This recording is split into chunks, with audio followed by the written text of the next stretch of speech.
جو مسجد میں جاتے ہیں وہ برکتیں لے کر کے آتے ہیں. روزی کے دشمن ہیں وہ لوگ جو صبح میں سوتے ہیں. صبح میں سونے سے روزی بھی خراب ہوتی ہے اور عقل بھی خراب ہوتی ہے. صبح میں جلدی اٹھ جاؤ, تہجد پڑھ لو, قرآن پڑھو, دعائیں مانگو, فجر کی نماز جماعت سے پڑھو, اللہ کا ذکر کرو. فجر کی نماز کے بعد محلے میں محنت کرو. کون فجر کی نماز میں نہیں آئے؟ ان پر محنت کرنا, ان کو مسجد میں لانا, ان کو مسجد کے لیے تیار کرنا کتنا ضروری ہے. فجر کی نماز کے بعد آپ اس محنت کے لیے بیٹھو کہ محلے کے کتنے لوگ فجر کی نماز میں نہیں آئے. ان پر محنت کرنا, ان کو مسجد میں لانا, یہ ضروری ہے کہ نہیں ہے بتاؤ. حضرت عمر رضی اللہ عنہ دیکھا ایک آدمی فجر کی نماز میں نہیں ہے. سب موجود ہے, پورا شہر موجود ہے فجر کی نماز میں, ایک آدمی نہیں ہے. تو حضرت عمر رضی اللہ عنہ اس ایک آدمی کی فکر کر رہے ہیں کہ وہ ایک آدمی آج فجر کی نماز میں کیوں نہیں ہے.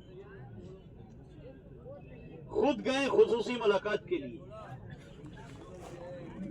اور ان کی ماں سے فرمایا سلیمان آج فجر میں نہیں تھے؟ تو ماں نے یہ عرض کیا امیل المومنین پوری رات نوافل پڑھ رہے تھے, صبح میں آنکھ لگ گئی, فجر کی نماز جماعت سے نہیں پڑھ سکتے. تو فرمایا حضرت عمر رضی اللہ عنہ نے کہ میں پوری رات سو کر فجر کی نماز جماعت سے پڑھ لوں, یہ مجھے زیادہ پسند ہے. جس زمانے میں دعوت کا کام ہو رہا تھا اس زمانے میں ایمان کا معیار یہ تھا, ایمان کی سطح یہ تھی کہ تہجد کے چھوٹنے پر رویا کرتے تھے. آج دعوت کا کام نہ ہونے کی وجہ سے ایمان کی سطح اتنی گر گئی ہے کہ فجر چھوڑنے والوں کو صدمہ نہیں.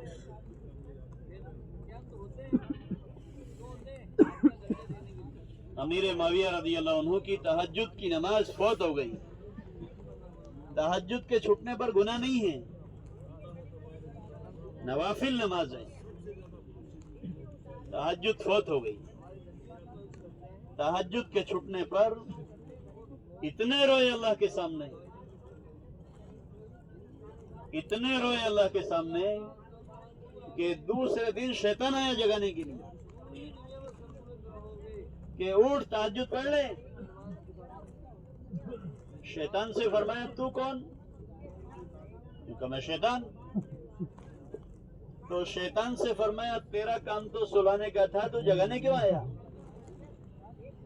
تو شیطان نے کہا کہ کل تیرے رونے دھونے کی وجہ سے اللہ نے تہجد سے زیادہ ثواب لکھ دیا, اس لیے تجھے جگانے آیا. تہجد کے چھٹنے پر صدمہ ہو رہا ہے. آج فجر کے چھٹنے پر کتنا صدمہ ہو رہا ہے. ایک صحابی مسجد میں آئے, انہوں نے دیکھا کہ جماعت ہو چکی ہے. جماعت کے نکل جانے پر اتنا صدمہ ہوا, اتنا غم ہوا, اتنا افسوس ہوا کہ اندر سے آہ نکل گئی. اتنی زور سے آہ نکلی کہ نمازیوں نے سن لیا. نماز کے بعد صدیق اکبر رضی اللہ عنہ نے ان صحابی سے فرمایا کہ وہ آہ کس بات کی تھی؟ انہوں نے کہا کہ میری جماعت کی نماز چلی گئی. تو اس صدمے میں, اس غم میں آہ نکل گئی.